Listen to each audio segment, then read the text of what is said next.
आज अडियाला जेल में अलकादर ट्रस्ट बिस्मिल्लाहिर्रहमानिर्रहीम। अस्सलाम वालेकुम नाज़रीन इकराम, पहले आप ये वीडियो देखिए फिर इस पर डिटेल में बात करते हैं। है खान साहब से मुलाकात हुई है। जिस तरीके से बंद कमरे में ये सारे ट्रायल चल रहा है, आज भी उसी तरीके से ट्रायल चल रहा है। क्रॉस एग्जामिनेशन विटनेस पे शुरू है, अभी तक हियरिंग कंटिन्यू है। आज केस के अलावा खान साहब के साथ जो मुलाकात हुई है उसमें सेनेट के इलेक्शन के हवाले से भी कैंडिडेट्स के फाइनलाइजेशन पे बात हुई है। खान साहब के इंस्ट्रक्शन लेने के बाद सेनेट में जो कैंडिडेट पाकिस्तान तहरीक इंसाफ के बेक्ड होंगे वो इलेक्शन लड़ेंगे, वो सारे कैंडिडेट आज हमने फाइनल कर दिए। केपीके के टेक्नोक्रेट, वमेन और जनरल सीट पे सारे कैंडिडेट फाइनल हो गए। इसी तरीके से पंजाब में वमेन, टेक्नोक्रेट और जनरल सीट पे भी कैंडिडेट्स फाइनल हो गए। इस्लामाबाद में भी 2 कैंडिडेट्स हमारे होंगे, जनरल भी और टेक्नोक्रेट, उसका भी तस्करा हुआ है। हमारा और खान साहब ने आज बड़े कंसर्न के साथ जिक्र किया है जो हमारी रिजर्व सीट से।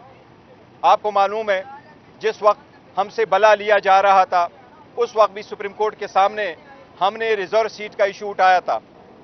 चीफ जस्टिस साहब ने ऑब्जर्वेशन दे दी थी कि जब ये इशू हमारे पास आएगा तो हम इसको देखेंगे। उस वक्त भी हमने इस संदेशे का इजहार किया था कि अगर हमारे से बला लिया जाएगा तो हमें रिजर्व सीट का इशू आ सकता है। आज जबकि पेशावर हाई कोर्ट ने अपना डिसीजन दिया है, उसके खिलाफ हम सुप्रीम कोर्ट जाएंगे। हम उम्मीद रखते हैं कि अदलिया को वो वादा रिमाइंड कराते हुए उम्मीद रखते हैं कि इंशाल्लाह सुप्रीम कोर्ट इसका जल्द फैसला करेगी।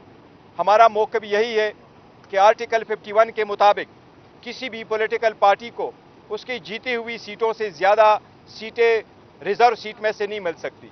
इसलिए जो 80 सीटें ज़्यादा गई है, जिसमें से 67 सीट्स वमेन की है और 11 सीट्स नॉन मुस्लिम की है, जो हमें मिलना था, सुन्नी इत्तेहाद काउंसिल को मिलना था, उन सीटों का बहुत बड़ा इंपॉर्टेंट इशू है। हम उम्मीद करते हैं कि सुप्रीम कोर्ट ये हमारे हक में इसका फैसला करेगा।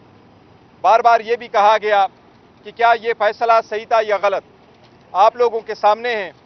जिस तरीके से पाकिस्तान तहरीक इंसाफ ने इस सारी सीटों के लिए कैंडिडेट फाइनल कर दिए थे, फिर दिसंबर के महीने में हमने अपनी लिस्टें इलेक्शन कमीशन के सामने, मुतालिका आरओ के सामने हमने जमा करवाई थी।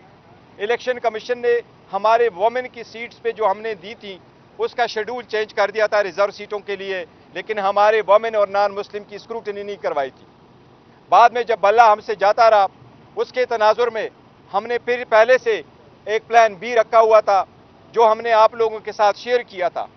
उस पॉलिटिकल पार्टी का भी हमने रिजर्व सीटों की लिस्टें भी जमा करवाई थी, उनके नामिनेशन भी हमने इलेक्शन कमीशन के मुतालिका आरओ के सामने हमने भेज दी थी। इलेक्शन कमीशन ने जब से हमसे बल्ला गया और हमारे निशानात, इंडिपेंडेंट निशानात हमारे अलाट हुए, तो इलेक्शन के बाद हमें मजबूरन ये इकदाम लेना पड़ा कि हमने एक और पार्टी को ज्वाइन करना पड़ा, क्योंकि जिस पार्टी को हमने ज्वाइन किया था, जिसके टिकट हमने इशू किए थे, जिनके टिकटों पे बेस हमने रिजर्व सीटों की लिस्ट भी जमा करवाई थी, पाकिस्तान तहरीक इंसाफ नजरियाती, उनको डराया धमकाया गया था, उसको उठवाया गया था, उससे प्रेस कॉन्फ्रेंस कराई गई थी, उसके तनाजुर में वो सारी लिस्टें भी ख़त्म करवाई गई थी। इसलिए वो आखिरी दिन था इलेक्शन का, जिस दिन निशान अलाट होने थे, ये उस दिन की बात है। इसके तनाजुर में इलेक्शन के बाद हमने 2 मकासद के लिए एक पॉलिटिकल पार्टी को ज्वाइन करना था। एक ये कि जो हमारे आज़ाद कैंडिडेट थे, जिनको डराया धमकाया जाता था, लालच भी दी जाती थी और फिर उनसे पार्टी चेंज करवाई जाती थी। कुछ कैंडिडेट के साथ जब ऐसा हुआ तो हमें ये खदशा हुआ कि बाकी को भी के साथ ऐसा सलूक रखा जाएगा, तो हमने पॉलिटिकल पार्टी को 2 मकासद के लिए ज्वाइन करना था। एक ये कि हमें रिजर्व सीटें मिले, दूसरी ये कि जो हमारे इंडिपेंडेंट कैंडिडेट थे उनके साथ हमें प्रोटेक्शन मिले और अब मजीद इसकी डिफेक्शन हमारी पार्टी से ना हो।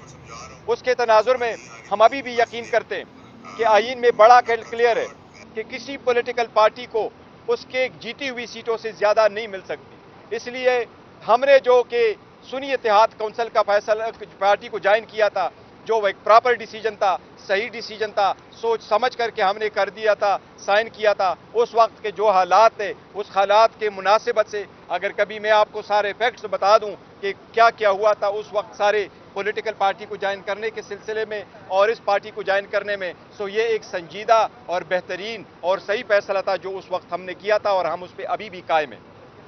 اس لیے ہمیں سپریم کورٹ سے یہ استدعا ہے اور التماس ہے کہ ہمارے کیس کا جلد سے جلد فیصلہ ہو، اور آرٹیکل 51 کی یہ تشریح ضروری ہے کہ کیا کسی پولیٹیکل پارٹی کو جیتی ہوئی سیٹوں سے زیادہ ریزرو سیٹیں مل سکتی ہے یا نہیں، یہ بہت اہم ہے۔ اسی لیے ہم سمجھتے ہیں کہ انشاءاللہ تعالی عدلیہ کا فیصلہ ہمارے حق میں ہوگا۔ Any question?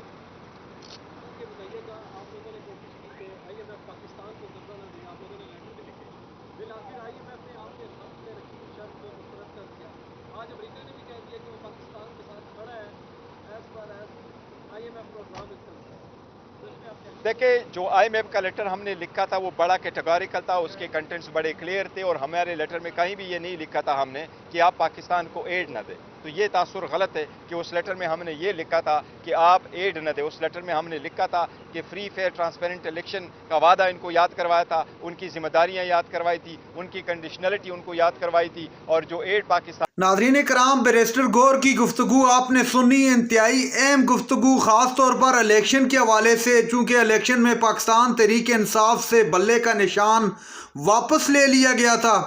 پاکستان تحریک انصاف بطور سیاسی جماعت الیکشن میں حصہ نہیں لے سکی تھی، اور سب سے خاص اور اہم بات کہ چیئرمین تحریک انصاف جن کے ہوتے ہوئے پاکستان تحریک انصاف اچھی خاصی اور نشستیں لے سکتی تھی، حالانکہ اس کے باوجود کافی ساری نشستیں لی، لیکن ان کے ہوتے ہوئے بہت فرق پڑنا تھا، وہ بھی جیل میں تھے۔ ان حالات کا تذکرہ کیا، کہا کہ جب ہم لوگوں نے بلے کے نشان کے لیے اپلائی کیا تو ہم سے بلے کا نشان چھین لیا گیا۔ اس کے بعد جب ہم نے ایک اور پاکستان تحریک انصاف نظریاتی کے نام سے جو پارٹی تھی اس کے ٹکٹ پر اپلائی کرنے کی کوشش کی تو ان کو بھی ڈرا اور دھمکا کر ان کو بھی پیچھے کر دیا گیا، ان کو بھی پریس کانفرنس کرنے پر مجبور کر دیا۔ پھر ہم نے مجبور ہو کر ایک اور آزاد حیثیت میں الیکشن میں گئے، نہ صرف آزاد حیثیت میں الیکشن میں گئے بلکہ الیکشن کو اچھی خاصی اکثریت سے جیتا گیا۔ اس کے باوجود ہماری نشستیں دھاندلی کے ذریعے ہم سے چھینی گئی۔ دھاندلی کے ذریعے نشستیں چھیننے کے بعد جو سب سے بڑا ظلم ڈھایا گیا، بیرسٹر گور نے کہا کہ وہ ظلم یہ تھا کہ ہم سے جو ہمارا حق تھا ریزرو نشستیں، ہم جب دوسری سنی اتحاد میں شامل ہوئے بطور سیاسی اتحاد، بطور سیاسی جماعت ہم نے ان کو جوائن کیا تو ہمارا حق بنتا تھا، ہمیں قانون اور آئین اس چیز کا حق دیتا تھا کہ جو ریزرو نشستیں وہ خواتین کی کر لیں، وہ چاہے آپ اقلیتوں کی کر لیں، یہ تمام ریزرو نشستیں ان پر ہمارا حق بنتا تھا کہ وہ ہمیں دے دینی چاہیے تھی، لیکن وہ نشستیں ہمیں نہیں دی گی۔ میز اس وجہ سے نہیں دی گی کہ ہم حکومت تو چونکہ ہماری جو مین نشستیں تھی جو دھاندلی کے ذریعے ہم سے چھین لی گئی تھی وہ تو ہمیں واپس نہیں مل سکتی تھی، ہم حکومت بنانے کی پوزیشن میں تو نہیں آ سکتے تھے، لیکن محض اس وجہ سے کہ یہ لوگ پارلیمنٹ کے اندر مزید طاقتور ہو جائیں گے، تگڑی اپوزیشن ان کو سامنا کرنا پڑے گا، اس ڈر کی وجہ سے انہوں نے ہمیں ہماری ریزرو نشستیں جو ہیں وہ بھی ہمیں نہیں دی جا رہی۔ ناظرین کرام، یہ تھی آج کی ہماری ویڈیو۔ چینل پر جو نئے چینل کو سبسکرائب کرنے کے لیے، ویڈیو تک کے لیے اللہ حافظ۔